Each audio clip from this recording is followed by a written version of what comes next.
Baiklah, sekali lagi saya mohon maaf karena ada sedikit gangguan. Padahal barusan saya juga selesai rapat dan lancar, tapi memang di Polres ini memang lagi agak susah. Ya, semoga bisa dimaklumi. Baiklah, saya ucapkan selamat malam. Namo Sang Hyang Adi Budaya, Namo Buddhaya. Saya akan mulai sharing Dharma pada kesempatan malam hari ini. Beberapa waktu yang lalu Ibu Dewi yang juga merupakan sahabat saya ketika kuliah di Lampung di Sekolah Tinggi Ilmu Agama Buddha Jendera kita, ya. Jadi saya sebenarnya hanya tadi profilnya sudah disampaikan sama Ibu Dewi dengan sangat jelas. Ya, saya hanya senang belajar. Tapi kalau urusan cerdas itu Ibu Dewi jauh lebih cerdas daripada saya karena beliau yang kumlot pada waktu di Lampung. Dulu Bante, sekarang enggak. Ya, jadi itu Bapak Ibu dan Saudara yang saya hormati. Jadi pada kesempatan malam hari ini saya diberikan tema tentang nilai-nilai penting Asada. Nilai-nilai penting di bulan Asada yang tentunya perlu kita ketahui bersama sebagai siswa Buddha, karena tentunya tanpa adanya bulan Asada atau hari Asada, kita tidak dapat mengenal ajaran Buddha hingga sampai saat ini. Bapak, Ibu, dan Saudara saya hormati, ini jelas ya? Saya Jelas, bisa Bante. menyampaikan dengan jelas ya? Oke, baiklah. Sebagai pengantar berkenaan dengan nilai-nilai Asada, nilai-nilai di hari Asada atau bulan Asada yang perlu kita ketahui di bagian yang pertama adalah setelah Sang Buddha atau Petapa Gotama mencapai pencerahan sempurna.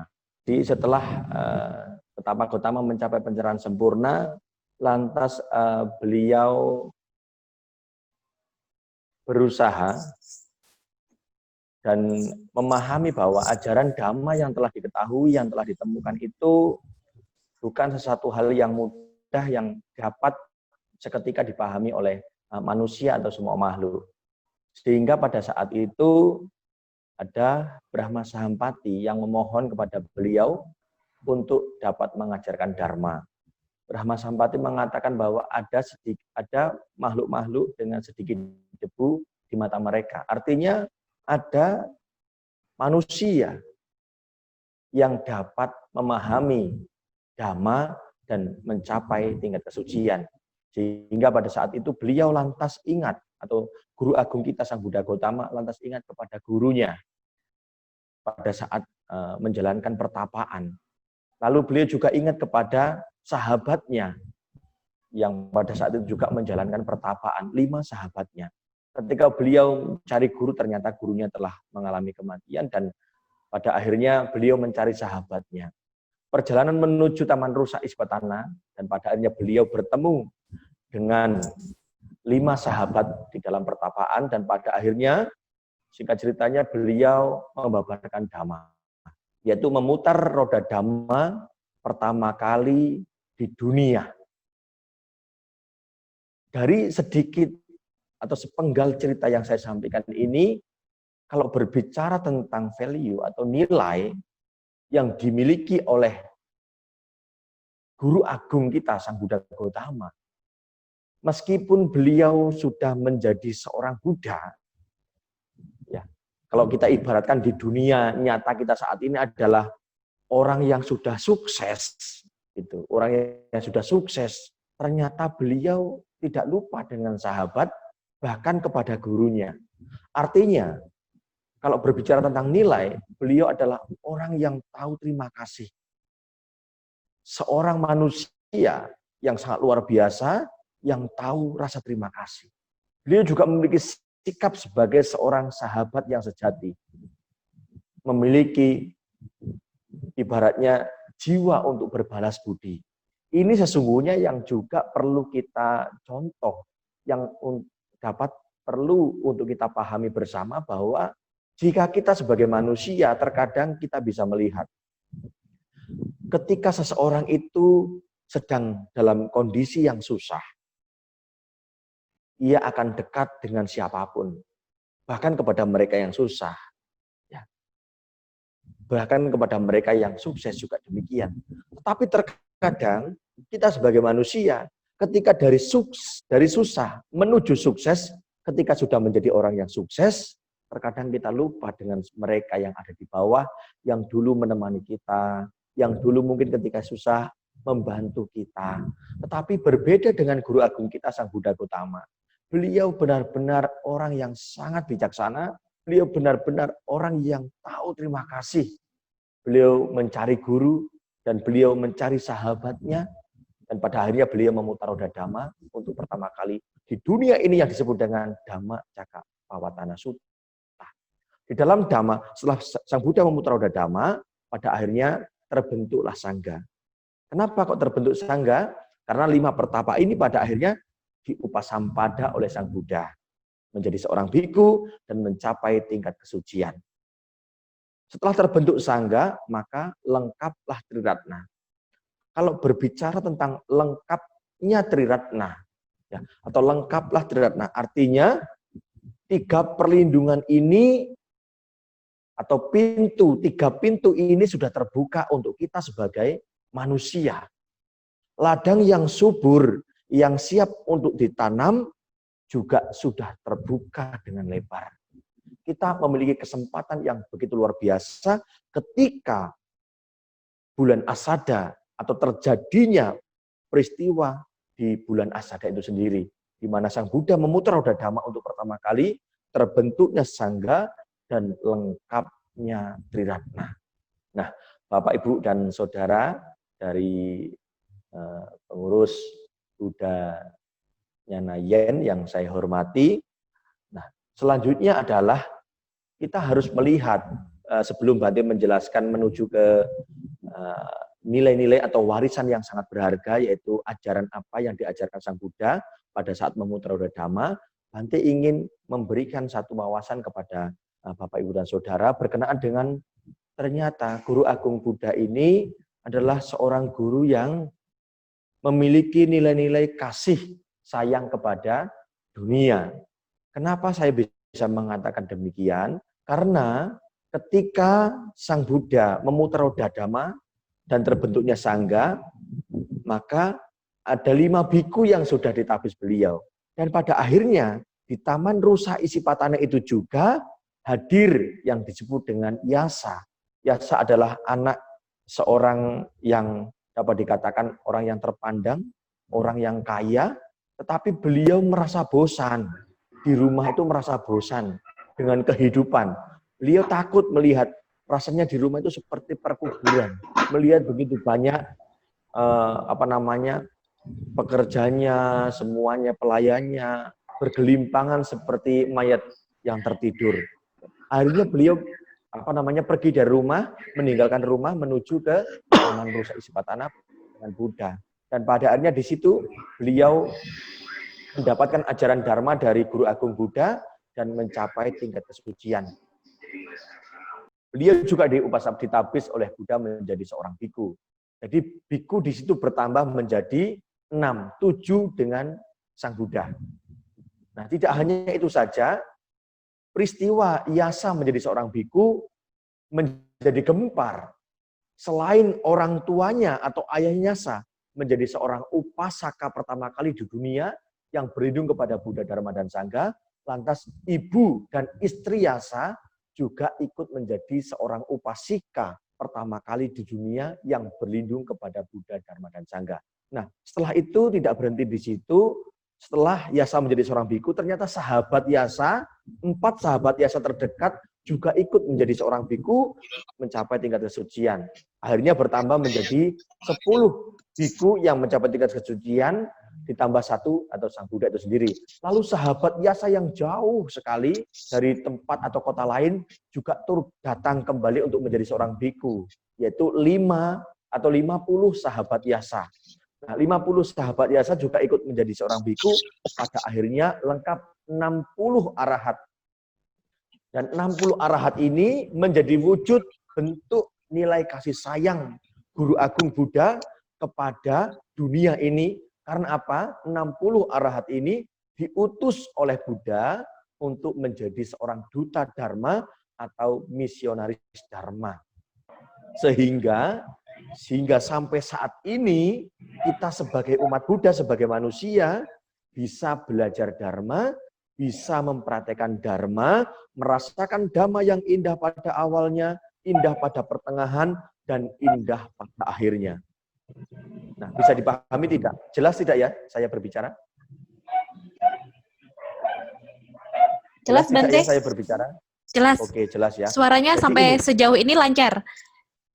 ya, jadi ini nilai kasih sayang Buddha kepada dunia. Beliau mengutus 60 arahat untuk menyebarkan Dhamma ke seluruh penjuru dunia. Jika pada saat itu Guru Agung Buddha membatalkan niatnya untuk mengajarkan Dhamma, maka kita tidak akan dapat merasakan Dhamma yang indah pada awal, indah pertengahan, dan indah pada akhirnya. Artinya di sini kita sebagai siswa Buddha harus mampu untuk bersyukur, untuk berterima kasih atas apa yang sudah kita dapatkan di dalam kehidupan ini, yaitu warisan yang sangat berharga yang telah diajarkan oleh Guru Agung kita, Sang Buddha Gautama. Bagaimana kita harus bisa memanfaatkan warisan ini? Ya tentunya dengan benar-benar mampu untuk mempelajari Dharma, mampu untuk memanfaatkan Dhamma agar dapat dipraktekkan, diterapkan di dalam kehidupan kita sehari-hari. Nah, untuk selanjutnya, Bapak, Ibu, dan Saudara yang saya hormati, warisan Dhamma apa yang diajarkan oleh Guru Agung Buddha di bulan Asada? Yang pertama, Guru Agung Buddha berbicara tentang 2 cara ekstrim yang harus dihindari. Jadi kita sebagai praktisi Dhamma, sebagai siswa Buddha, harus bisa memahami 2 cara ekstrim itu sendiri. Yang pertama adalah memanjakan atau mengumbar nafsu indera, memanjakan indria kita. Yang kedua, berbicara tentang menyiksa diri. 2 cara yang ekstrim ini harus dapat kita hindari. Karena apa? Ketika kita terlalu kendur di dalam belajar atau berpraktek Dharma, kita memanjakan indria kita, memanjakan tubuh jasmani ini, maka yang terjadi kita akan terjebak atau terlena di dalam kondisi kehidupan kita. Akhirnya kita akan melekat dengan kesenangan-kesenangan yang hanya membawa kebahagiaan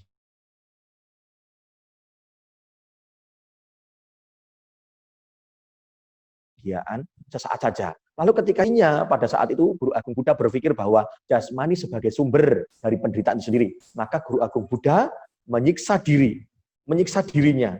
Karena apa? Beliau berpikir tubuh jasmani ini sebagai sumber dari penderitaan. Maka perlu untuk disiksa. Untuk apa?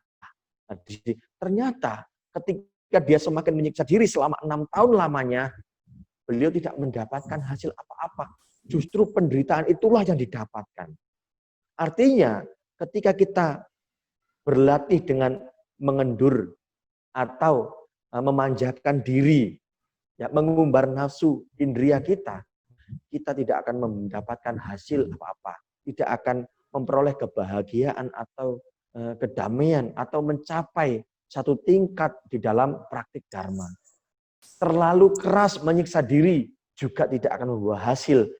Seperti halnya Guru Agung Buddha menyiksa diri selama 6 tahun lamanya di hutan Uruvela, beliau sangat menderita. Maka beliau pada akhirnya mampu memahami jalan tengah. Hasta Arya Magga, jalan mulia berunsur 8. Ketika beliau mendengar, ya, di satu kisah itu kan ada seseorang pemain, kalau saya ibaratkan saat ini ya bermain gitar lah. Seperti Ibu Dewi ini senang main gitar ya, senang main gitar, senang bernyanyi. Ketika gitarnya Ibu Dewi mau bernyanyi itu disetelnya kendur, maka Ibu Dewi akan kesusahan untuk masuk menyanyikan lagu. Tidak enak suaranya, bahkan tidak menimbulkan suara kalau disetel secara kendur. Tapi kalau disetel secara kencang, Ibu Dewi menyetel gitar itu kencang, senarnya akan putus. Suaranya juga jadi tidak enak pada akhirnya. Maka Ibu Dewi untuk bisa menyanyi dengan baik, maka dia harus menyetel gitarnya dengan sedang. Dan pada akhirnya Guru Agung Buddha mampu untuk memahami berkenaan dengan jalan mulia berunsur 8.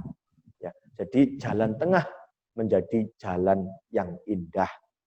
Nah, di sini jalan mulia berunsur 8, ya Bapak Ibu dan Saudara, membuka mata batin, menimbulkan pengetahuan, membawa ketenangan, kesadaran agung, dan pencapaian nibbana.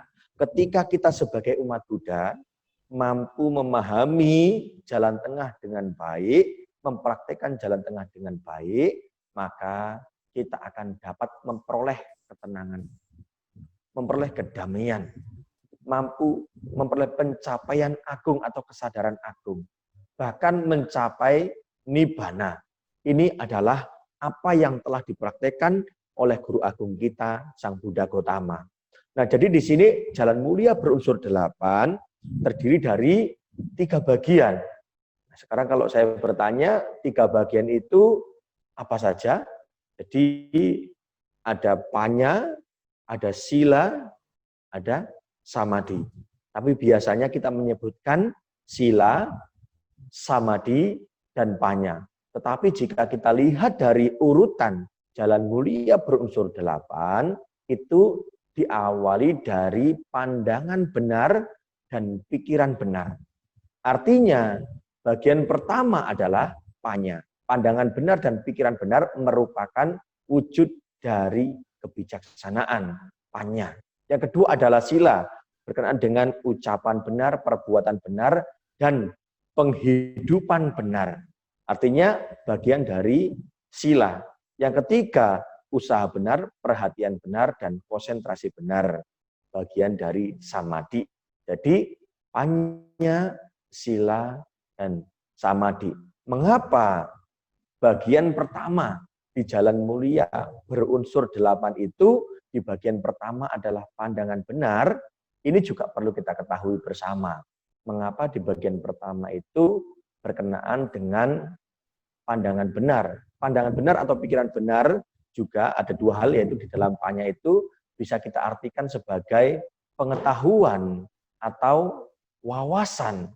Sehingga sesungguhnya umat Buddha itu perlu untuk menambah pengetahuan, perlu untuk menambah wawasan, sehingga beliau akan mengerti tentang hakikat kehidupan kita sebagai manusia. Artinya apa? Ketika kita sebagai manusia hidup di dunia tidak memiliki pandangan yang benar, tidak memiliki pikiran yang benar, maka ketika penderitaan itu hadir di dalam diri kita, kita hanya memandang ajaran Buddha ini hanya mengajarkan hidup ini adalah duka. Tetapi sesungguhnya di dalam kehidupan ini ada dualisme kehidupan, yang tentunya ketika kita memiliki pandangan yang benar atau pikiran yang benar, kita dapat mengetahuinya. Dualisme apa saja dalam kehidupan kita? Ada untung dan rugi, ada dipuji dan dicela, ya. Ada baik dan buruk, ada suka, ada duka. Artinya tidak hanya penderitaan yang ada dalam kehidupan ini, tetapi juga ada yang disebut dengan kebahagiaan.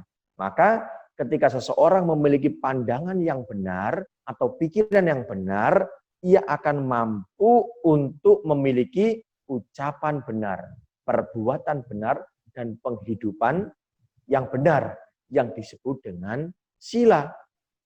Yang ketiga, ketika seseorang sudah memiliki panya, sila, maka usaha, perhatian, dan samadhi atau konsentrasi, samadhinya juga akan ikut baik.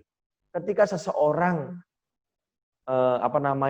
ketika seseorang melaksanakan meditasi, tetapi silanya tidak dijaga, maka seseorang itu tidak akan dapat memiliki perhatian yang baik. Seseorang itu tidak akan dapat konsentrasi dengan baik. Karena apa? Karena silanya tidak dijaga. Pikiran, ucapan, dan tindakannya tidak dikendalikan dengan baik. Sehingga ia akan akan menimbulkan kegelisahan atau akan terbelenggu di dalam kondisi-kondisi yang terjadi dari adanya sila yang tidak sempurna. Jadi Ini berkenaan dengan jalan mulia berunsur 8. Nanti akan saya bahas di akhir dari penjelasan 4 kebenaran mulia, akan saya bahas lebih jelas lagi. Nah, warisan selanjutnya yang perlu kita pahami, ya Bapak Ibu dan Saudara, adalah 4 kebenaran mulia. Jadi di sini 4 kebenaran mulia tentu sebagai praktisi Dhamma kita sudah sangat memahami tentang duka, sebab duka, lenyap duka, jalan menuju lenyapnya duka. Kita juga harus memahami ketika seseorang manusia berpikir tentang duka, bisa diartikan sebagai penderitaan. Mengartikan duka hanya sebagai penderitaan sesungguhnya itu tidak cukup. Tetapi seseorang sebagai praktisi Dharma harus memahami bahwa pengertian dari duka itu tidak hanya penderitaan, tetapi bisa diartikan sebagai ketidakpuasan. Duka itu bisa diartikan sebagai ketidakpuasan. Ini yang perlu kita pahami. Dan ketika seseorang berpikir, ketika Ajahn Buddha mengajarkan di dalam Dhammacakkappavattana Sutta, oh ternyata agama Buddha hanya mengajarkan tentang duka.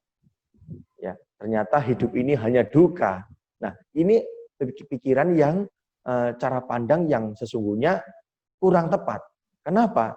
Karena tidak hanya duka yang ada di dunia ini, tetapi juga ada kebahagiaan. Seperti yang tadi saya jelaskan, ada di dalam Attaloka Dhamma, ya, 8 bagian dari kehidupan yang tentunya perlu kita ketahui bersama.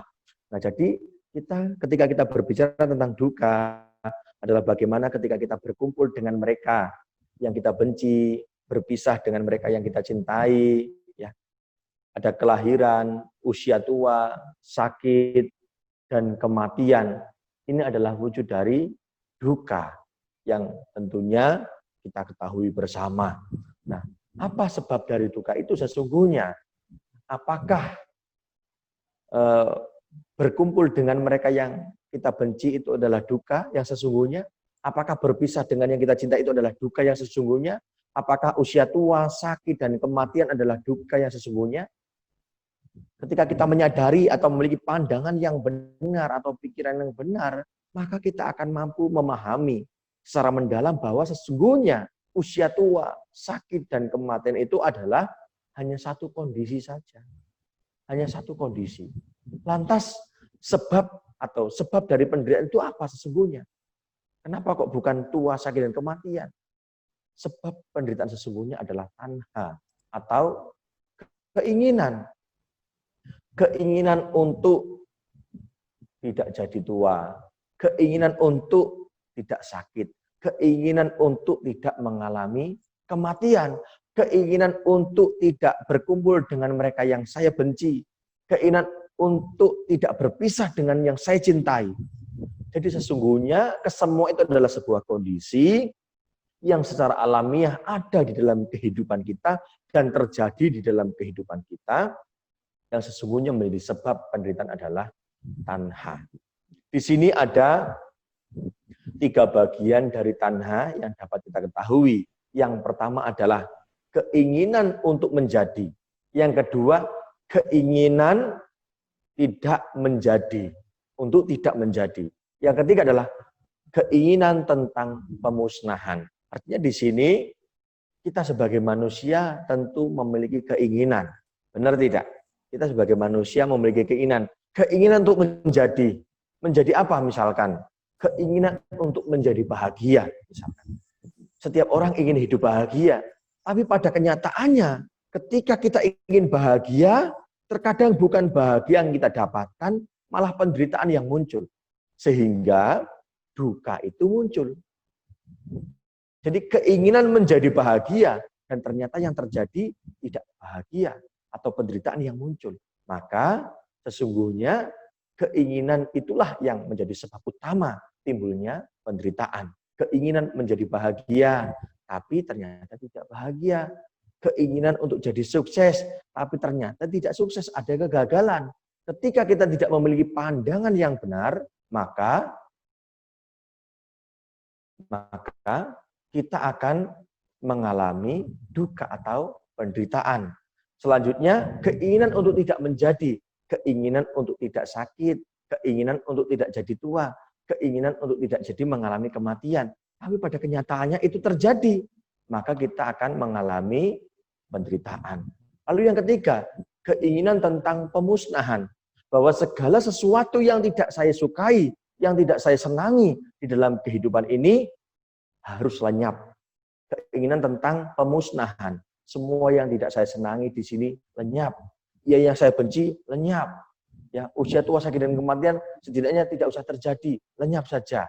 Tapi pada kenyataannya semua itu juga terjadi, tidak dapat musnah begitu saja.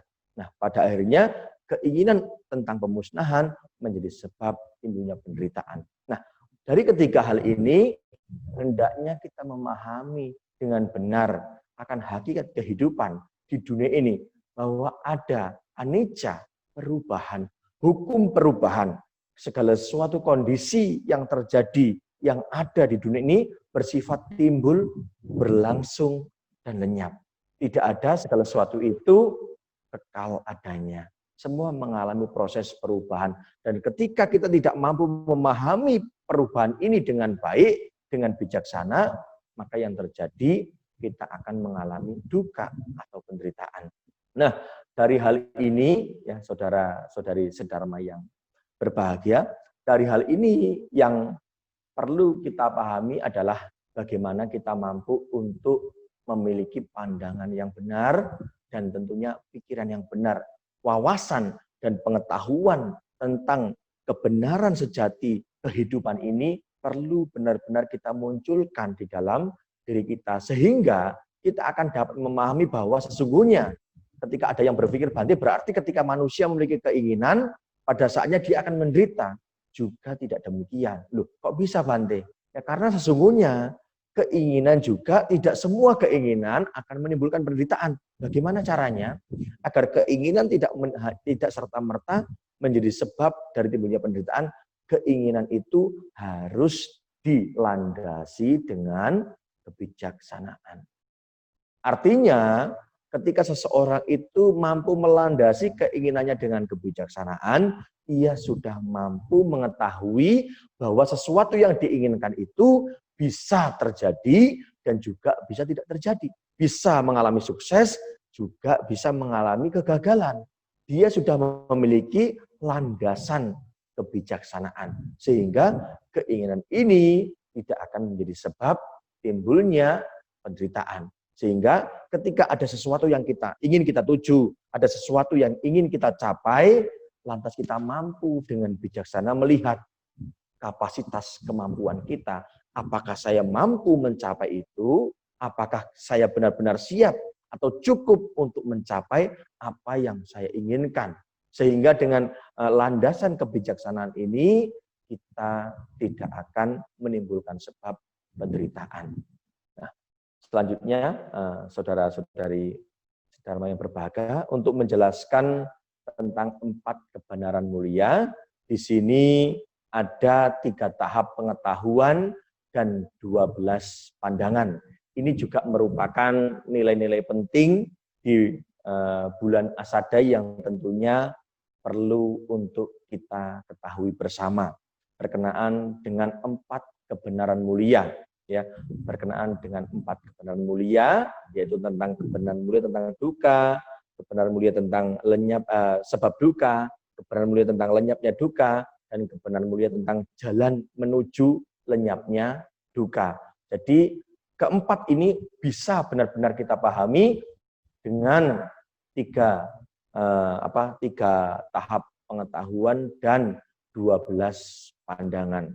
Apa saja 3 tahap pengetahuan itu? Yang pertama adalah pengetahuan tentang 4 kebenaran mulia. Yang pertama, 3 tahap pengetahuan itu adalah kebenaran mulia atau pengetahuan tentang 4 kebenaran mulia. Yang kedua adalah pengetahuan tentang apa yang harus dilakukan tentang 4 kebenaran mulia. Dan yang ketiga adalah pengetahuan tentang apa yang telah dilaksanakan tentang 4 kebenaran mulia. Yang pertama adalah bagaimana kita mampu mengetahui 4 kebenaran mulia itu. Yang kedua adalah kita memiliki pengetahuan tentang apa yang harus dilakukan tentang 4 kebenaran mulia. Selanjutnya adalah mengetahui tentang apa yang telah dilakukan, yang telah dilaksanakan tentang 4 kebenaran mulia. Jadi ini yang harus kita munculkan di dalam diri kita, yaitu bagaimana kita mampu memiliki pengetahuan itu sendiri. Artinya di dalam Jalan Mulia Berunsur 8, bagian pertama yaitu pandangan yang benar, memiliki pengetahuan tentang 4 kebenaran mulia itu sendiri, tentang apa yang harus dilakukan dan apa yang telah dilakukan. Selanjutnya masuk ke dalam 12 pandangan. Di sini 12 pandangan kebenaran mulia tentang duka, bagian pertama. Kebenaran mulia tentang duka. Jadi berkenaan dengan 3 tahap pengetahuan. Bagian pertama, kebenaran mulia tentang duka, maka ini adalah kebenaran mulia tentang duka. Kita harus tahu, ini adalah kebenaran mulia tentang duka. Kebenaran mulia tentang duka patut untuk dipahami. Setelah kita mengetahui, oh ini kebenaran mulia tentang duka. Yang kedua, aku memahami. Berarti memahami atau patut memahami kebenaran mulia tentang duka. Selanjutnya adalah kebenaran mulia tentang duka telah dipahami. Apa yang harus dipahami berkenaan dengan kebenaran mulia tentang duka, yaitu bahwa di dunia ini ada yang disebut dengan kebenaran duka atau kebenaran tentang duka. Ini yang harus dan patut untuk dipahami. Yang patut untuk dipahami dan patut untuk dan patut untuk telah dipahami itu sendiri, bahwa di dunia ini ada yang disebut dengan kebenaran mulia tentang duka. Bukan berarti hidup ini adalah duka saja, tetapi ada juga yang disebut dengan kebahagiaan seperti yang saya jelaskan tadi. Sehingga kita benar-benar bisa memilah dan memahami dengan benar, dengan pandangan yang benar kita, bahwa ada yang disebut dengan duka di dunia ini. Ini yang pertama. Yang kedua, kebenaran mulia tentang sebab duka. Ya, kebenaran mulia tentang sebab duka. Ini adalah kebenaran mulia tentang sebab duka. Kebenaran mulia tentang sebab duka patut untuk dihindari. Dan kebenaran mulia tentang sebab duka telah dihindari. Ini yang perlu kita pahami. Jadi kita tahu, oh ini toh sebab duka. Berarti kalau kita sudah mengetahui bahwa sebab duka itu ini, maka kita berusaha untuk menghindari. Artinya patut untuk dihindari. Lalu telah dihindari. Apa yang perlu kita hindari? Yaitu nafsu keinginan rendah. Atau tanha itu sendiri. Jadi kita harus memahami bahwa ketika kita sudah mengetahui, tentu kita sebagai siswa Buddha, sebagai umat Buddha, sudah memahami dengan jelas. Kita sudah mengerti, oh di dalam ajaran Buddha itu mengajarkan tentang duka. Dukanya itu keinginan. Tapi pada hakikatnya, pada kenyataannya yang terjadi, kita masih terus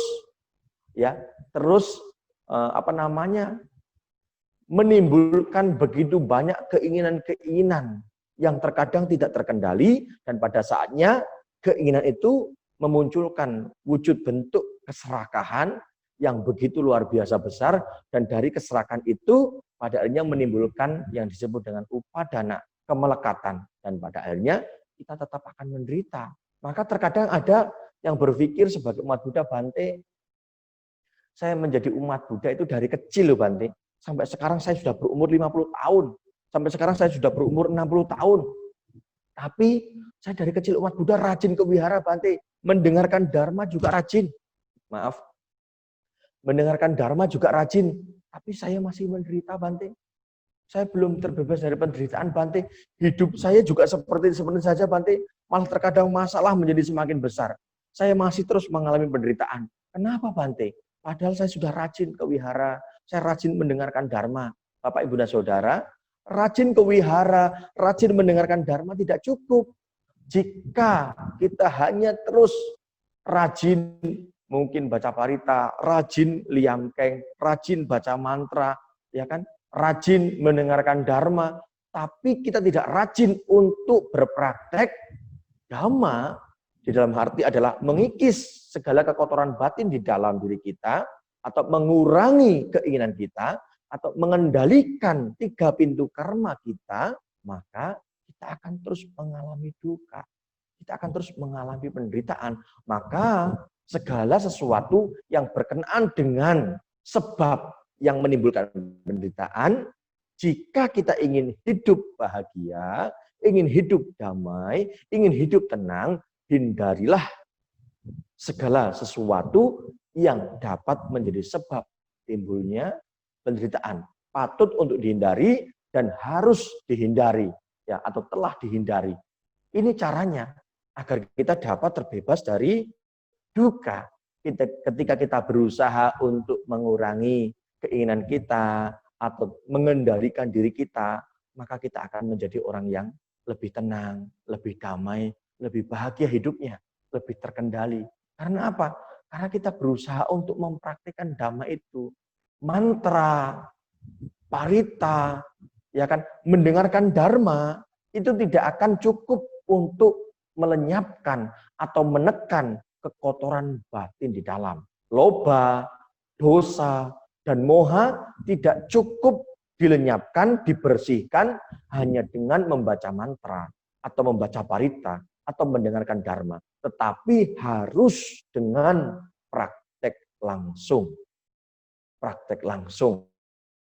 Setelah kita memahami tentang sebab duka, maka kita harus praktek langsung untuk menghindari segala sebab yang dapat memunculkan penderitaan di dalam kehidupan kita. Ya, selanjutnya, Bapak Ibu dan Saudara yang saya hormati, yaitu berkenaan tentang kebenaran mulia tentang lenyapnya duka. Jadi di dalam 12 pandangan ini kita harus mampu memiliki pandangan bahwa ini adalah kebenaran mulia tentang lenyapnya duka. Kebenaran mulia tentang lenyapnya duka patut untuk dicapai. Kebenaran mulia tentang lenyapnya duka telah dicapai. Artinya apa? Ketika kita sudah memahami dengan benar duka, mengetahui duka dengan benar, mengetahui sebab duka dengan benar, dan dapat menghindari sebab duka itu, maka selanjutnya kita harus dapat mencapai lenyapnya duka. Setelah mengetahui lenyapnya duka, jadi patut untuk mencapai lenyapnya duka dan patut untuk telah mencapai kebenaran mulia tentang lenyapnya duka. Bagaimana caranya? Yaitu dengan memadamkan nafsu keinginan yang ada di dalam diri kita. Di masa wasa ini, saya, Biku Batananata, di Wihara Poris atau Dharma Subha ini, saya berusaha bertekad dengan sungguh-sungguh di masa wasa ini, saya mencoba untuk mengendalikan diri saya. Berusaha untuk mengendalikan diri saya. Berusaha untuk benar-benar menakar keinginan saya dengan baik di dalam setiap langkah, setiap perjalanan di masa wasa ini. Sehingga udah hampir 10 hari atau 15 hari ini, atau mungkin setengah bulan ini, saya merasa bahwa ada sesuatu yang berbeda. Artinya ketika kita mampu mengendalikan keinginan kita, ketika kita berusaha mampu mengendalikan 3 pintu karma kita, pikiran, ucapan, dan tindakan, maka yang terjadi adalah bagaimana mental di dalam ini menjadi lebih kokoh. Saya merasa ada nutrisi-nutrisi yang tumbuh di dalam diri saya, di dalam batin saya. Sehingga setiap kondisi yang muncul, baik menyenangkan ataupun tidak menyenangkan, dapat diatasi dengan baik. Kita tidak terjebak di dalam setiap kondisi yang muncul, baik menyenangkan ataupun tidak menyenangkan.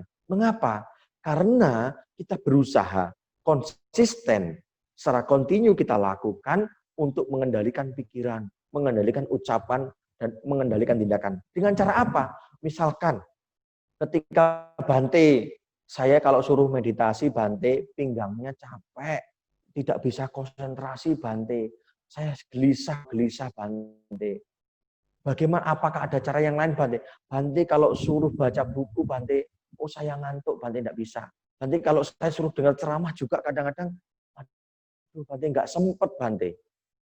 Jadi saya mencari satu cara, mencari satu jalan. Ketika saya mungkin setiap pagi dan sore, bahkan mungkin sore hari saya melaksanakan meditasi, saya mencoba untuk menyempatkan waktu saya menulis. Jadi saya memiliki satu kebiasaan, satu hobi, yaitu menulis, membuat buku. Jadi saya sudah pernah launching buku, ya satu buku ini adalah nanti setelah puasa ini ada buku kedua saya. Jadi saya gemar menulis. Jadi saya berusaha untuk melatih pikiran saya, melatih perhatian saya terarah pada pembahasan tentang ajaran-ajaran Buddha. Nah, sehingga ketika di pintu karma, bagian pertama adalah pikiran dapat dijaga dengan baik, dikendalikan dengan baik, diajak untuk membahas dharma, maka ucapannya pun akan terjaga dengan baik. Ucapannya yang keluar pun akan sesuai dengan apa yang kita pikirkan. Lalu ketika ucapannya sudah sesuai dharma, maka tindakannya pun akan ikut sesuai dengan dharma. Bante, kadang saya sulit Bante. Kalau dimulai dari pikiran, boleh. Tidak semua mulai dari pikiran. Lantas dari mana Bante? Kalau pikirannya masih kacau, sulit dikendalikan, ucapannya juga sulit, maka coba untuk tidak banyak bergerak. Duduk saja dengan tenang. Kalau tubuh jasmaninya sudah bisa diajak tenang, maka perasaan kita, wedana, perasaan akan ikut tenang. Tubuh jasmaninya tenang, perasaannya ikut tenang, maka ucapannya pun akan terjaga, sehingga pikiran kita juga akan ikut terkendali. Maka sesungguhnya banyak cara, banyak metode untuk kita berlatih dan berpraktek dharma, sehingga kita mampu untuk terjaga, untuk lebih mawas diri, untuk lebih bisa mengendalikan diri kita dengan baik, sehingga kita tidak menimbulkan sebab-sebab yang dapat memunculkan duka. Nah ini, maka kebenaran mulia tentang lenyapnya duka, kita harus ketahui, patut untuk dipahami, atau patut untuk dicapai, dan telah dicapai. Caranya demikian. Nah, selanjutnya adalah kebenaran mulia tentang jalan menuju lenyapnya duka. Jadi kita harus berpikir bahwa ini adalah jalan atau kebenaran mulia tentang jalan menuju lenyapnya duka. Kita harus mengetahui bagian pertama. Yang kedua adalah kebenaran mulia tentang jalan menuju lenyapnya duka patut untuk dikembangkan. Dan kebenaran mulia tentang jalan menuju lenyapnya duka telah dikembangkan. Apa yang harus dikembangkan?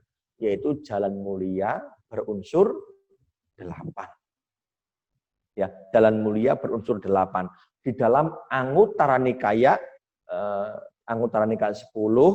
ya, Anguttara Nikaya 10 halaman 103 dikatakan oleh Guru Agung Buddha bahwa yang disebutkan bahwa pandangan salah akan berakibat pada pikiran yang salah. Jadi di dalam Anguttara Nikaya, sekali lagi, di dalam Anguttara Nikaya 10, halaman 103, disebutkan oleh Guru Agung Buddha bahwa ketika seseorang memiliki pandangan yang salah, maka akan berakibat pikiran yang salah. Kalau pikirannya sudah salah, ya, kalau pikirannya sudah salah, maka yang akan muncul selanjutnya adalah perbuatannya juga akan ikut salah, ya. Perbuatannya akan ikut salah, dan ucapannya akan ikut salah, penghidupan benarnya juga akan ikut salah, lalu usahanya akan ikut salah, perhatiannya ikut salah, dan konsentrasinya juga ikut salah. Sehingga kita perlu untuk mengembangkan dengan benar tentang jalan mulia berunsur 8 ini, agar ketika kita memiliki pandangan yang benar, pikirannya akan ikut benar. Kalau pikirannya benar, maka ucapannya akan benar. Kalau ucapannya benar, perbuatannya akan ikut benar. Kalau perbuatannya benar, maka penghidupannya akan benar. Usahanya akan benar, ya, perhatiannya benar, dan samadhi atau konsentrasinya juga akan ikut benar. Kalau pandangannya sudah salah, seterusnya akan salah. Dan pada akhirnya akan menjadi sebab ketidakbahagiaan di dalam kehidupan kita. Maka yang bagian pertama yang perlu kita tingkatkan adalah pengetahuan kita tentang dharma, wawasan kita tentang ajaran Buddha. Maka tidak salah pada kesempatan malam hari ini dari pengurus Budi Nyanayen mengadakan sharing dharma meskipun dalam kondisi pandemi seperti ini ya kita tidak bisa berkumpul, tetapi atas dasar cinta kasih tentunya dari pengurus Budi Nyanayen mengadakan Zoom ya seperti ini untuk kita bisa membahas dharma.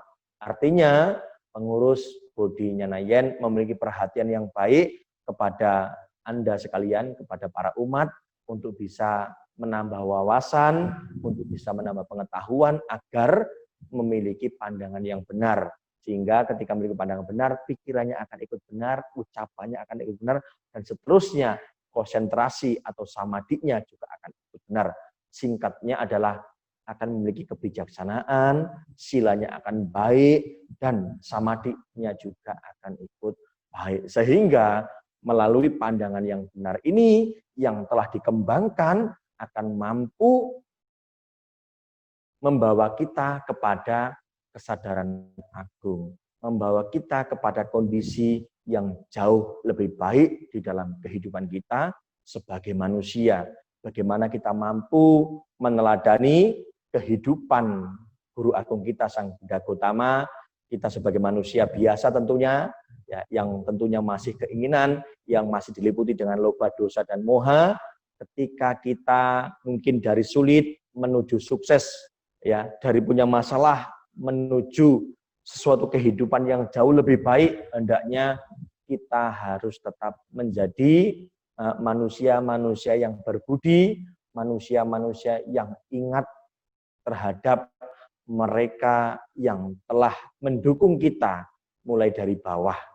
Nah, seperti halnya Guru Buddha ketika sudah mencapai pencerahan, beliau ingat kepada para sahabatnya, ingat kepada guru, bahkan beliau menyadari betul bahwa semua makhluk di seluruh alam semesta ini juga membutuhkan ajaran kebenaran dharma agar dapat terbebas dari penderitaan di dalam kehidupan ini, agar ia juga mampu untuk melenyapkan nafsu keinginan rendah di dalam dirinya sehingga dia dapat merealisasikan kebahagiaan yang luhur.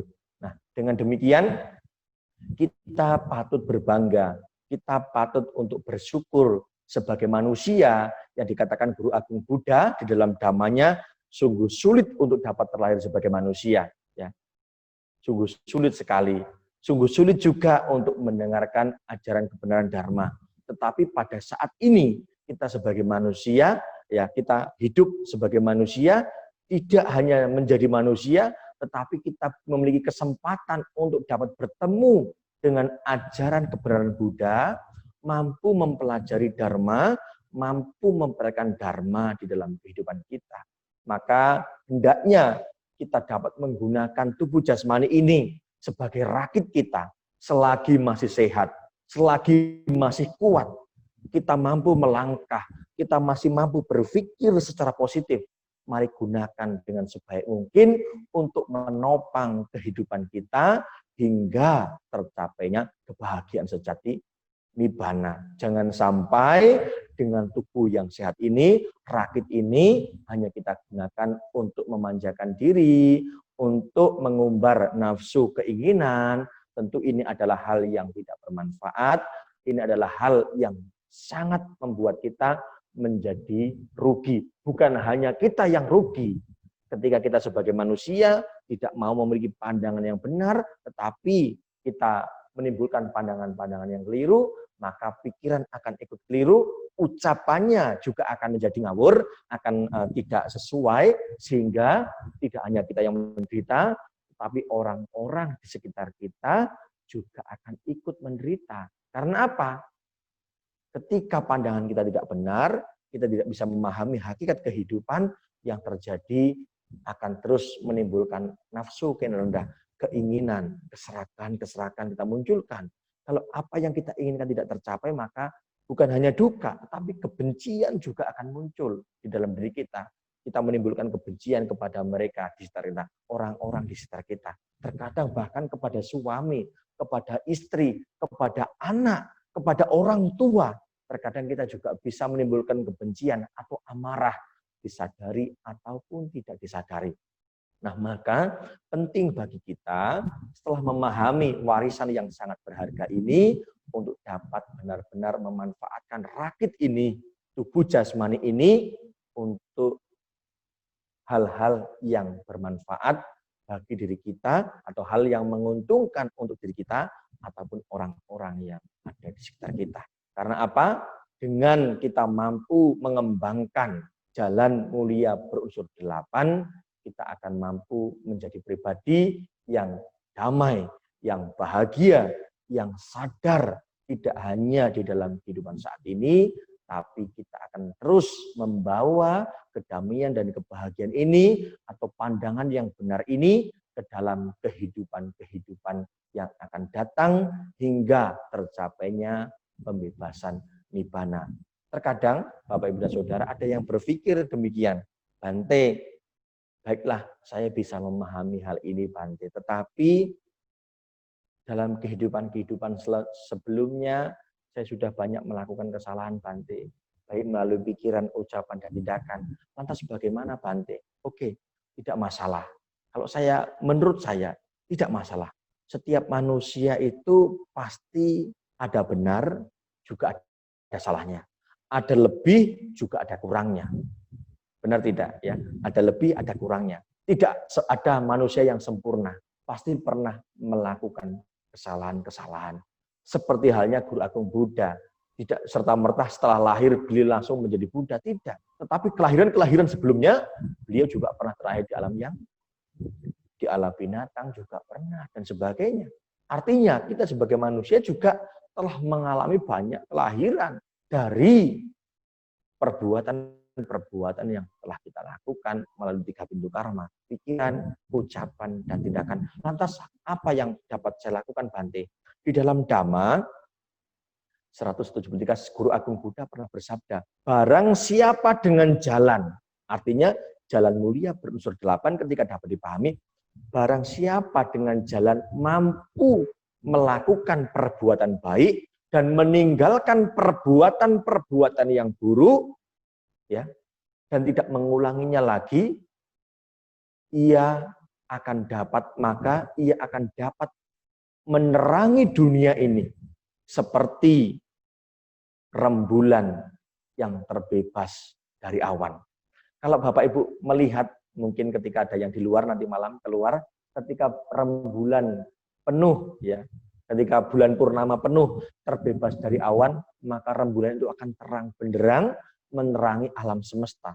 Demikian juga kita sebagai manusia, mungkin di dalam kehidupan-kehidupan yang telah kita lewati ada banyak kesalahan atau perbuatan-perbuatan yang tidak terampil yang telah kita lakukan melalui pikiran, ucapan, dan tindakan. Oke, tidak masalah, tidak apa-apa. Jangan disesali. Tetapi bagaimana kita harus mampu untuk bertekad, beraditana di momen asada ini, kita berusaha bertekad dengan pandangan yang benar. Kita bertekad untuk apa? Dengan jalan melakukan perbuatan baik dan meninggalkan perbuatan-perbuatan jahat yang pernah dilakukan. Setelah itu, maka kita akan mampu bersinar, menerangi dunia ini seperti rembulan yang terbebas dari awan. Artinya, perbuatan bajik yang kita lakukan ini akan mampu menekan kondisi-kondisi yang tidak bajik yang pernah kita lakukan. Apakah setelah ditekan ini akan hilang, Bante? Tentu tidak. Perbuatan buruk ini akan tetap ada. Tetapi setidaknya kita mampu menekan kondisi-kondisi yang buruk yang pernah kita lakukan ini dengan kebajikan. Semakin banyak kita mampu untuk membiasakan diri, mengendalikan pikiran, ucapan, dan tindakan, melakukan banyak kebajikan, maka semakin besar kebajikan yang mampu menekan kondisi yang tidak baik ini. Ibaratnya seperti garam. Ketika garam 1 genggam saya masukkan ke dalam gelas atau ke dalam bak, lalu saya isi air mungkin 1 gelas, asinnya itu sangat luar biasa asin. Tetapi ketika airnya saya tambah semakin banyak, hingga mungkin memenuhi bak itu, mungkin kadar asinnya akan berkurang. Tetapi asin itu akan tetap ada. Ya, garam itu akan tetap ada. Artinya kita dapat sedikit mengurangi perbuatan-perbuatan yang sudah kita lakukan dengan kebajikan-kebajikan yang dapat kita mulai dari saat ini semakin banyak ya memanfaatkan rakit atau tubuh jasmani ini untuk melakukan perbuatan baik dengan praktek dharma, dengan memahami dhamma, dengan mempelajari dharma, kita benar-benar bisa menjadi pribadi yang selangkah atau setingkat atau satu tahap lebih baik lagi. Semoga kita sebagai manusia mampu benar-benar memanfaatkan kehidupan kita dengan baik. Yang perlu diingat sebagai penutup, mungkin Bante tidak lama, karena mungkin nanti akan ada tanya jawab. Kita perlu sadari bahwa usia tua, sakit, dan kematian belum dapat kita asasi. Hidup ini tidak pasti, tetapi kematian itulah yang pasti. Kematian itulah yang pasti. Ketika kita menyadari mungkin saat ini, di masa pandemi ini, selama mungkin 3 bulan, 4 bulan yang telah kita lewati, kita sudah banyak mendengar atau mungkin melihat langsung, ya, melihat langsung atau mendengar dari sosial media, ribuan sudah banyak mengalami kematian ya, yang tidak disangka, yang tidak diduga. Terkadang kita cepat sekali kepergian. Di sini kita sudah memahami bahwa kehidupan tidak pasti. Kita tidak bisa melihat, kita tidak bisa mengkaji bahwa mungkin saya meninggalnya 100 tahun yang akan datang. Ya. Tapi kita tidak bisa melihat. Kita juga tidak bisa berpikir bahwa esok saya harus begini. Kita juga tidak mampu menelaah hal itu. Karena kehidupan tidak pasti, kita tidak tahu pasti. Tapi ada satu hal yang pasti, yaitu kematian. Saat ini kita bisa belajar dharma, mungkin esok kita juga belum tahu. Saat ini kita bisa bernafas lega, esok kita juga tidak tahu apa yang akan terjadi dengan kehidupan kita. Yang terpenting adalah bagaimana saat ini kita mampu menggunakannya dengan baik. Agar kita mampu menerangi dunia ini seperti rembulan yang terbebas dari awan. Ya. Dengan demikian, kita akan menjadi pribadi-pribadi yang dapat bermanfaat bagi diri kita dan bermanfaat bagi banyak orang di dunia ini. Ya. Semoga kita mampu bertekad untuk menjadi pribadi yang semakin lebih baik, penuh dengan kasih sayang seperti Buddha, kasih sayang terpancar kepada dunia, sehingga kita bisa belajar dharma hingga sampai saat ini. Dan semoga kita semua selalu sehat dan bahagia. Mungkin Ibu Dewi cukup sampai di sini pembahasan saya. Mungkin ada yang mau bertanya. Terima kasih. Selamat malam. Namo Sang Hyang Adi Budaya. Namo Buddhaya. Namo